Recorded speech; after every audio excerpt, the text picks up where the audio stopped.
District jail Sargodha کے باہر موجود ہیں، جہاں سے پی ٹی آئی کی رہنما عالیہ حمزہ ملک کو جو ہے وہ 5ویں بار غیر قانونی طور پہ گرفتار کیا گیا ہے، اور ان کی اس سے پہلے جتنے مقدمات تھے اس میں ضمانتیں منظور ہو چکی تھیں، مچلکے جمع ہو چکے تھے، روکاریں بن چکی تھیں، اور آج ہمیں بغیر یہ بتائے کہ ان کو کہاں لے کے گئے ہیں، کس مقدمے میں لے کے گئے ہیں، بغیر کسی وارنٹ کے جو ہے وہ گرفتار کیا گیا ہے یہاں سے، اور فیملی تک کو بھی نہیں انفارم کیا گیا کہ بھی کس مقدمے میں لے کے گئے ہیں، نہ مقدمہ نمبر معلوم ہے ہمیں، نہ یہ معلوم ہے کہ انہیں کون سی عدالت میں پیش کرنا ہے، اور یہ ظلم اور جو ہے فستائیت ان کی جاری ہے اس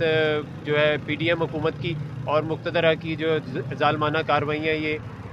تحریک انصاف کی جو یہ قائدین ہیں یہ مسلسل برداشت کر رہے ہیں، اور اس کے جو ہے نتائج جو ہیں وہ ملک کے لیے قوم کے لیے اچھے نہیں ہیں، اور یہ جتنا بھی اللہ تعالیٰ جو ہے وہ ہمارے ملک کا عوام کا بھلا کرے، اس میں کسی قسم کی بھلائی نکل نہیں رہی تھی اس میں، نہ عوام کی نہ حکومت کی۔ اچھا، ان کے ساتھ جب آپ کی ملاقات ہوئی ان کا کوئی پیغام؟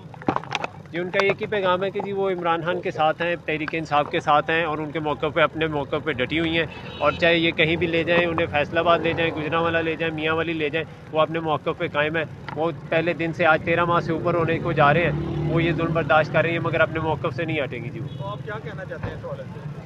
کس کے لیے؟ ہم ان کے ساتھ ہیں جی، اگر وہ یہ برداشت کر رہی ہیں یہ ظالمانہ کارروائیاں تو ہم ان کے ساتھ ہیں، پاکستان کی عوام ان کے ساتھ ہے، تحریک انصاف کے کارکن ان کے ساتھ ہیں۔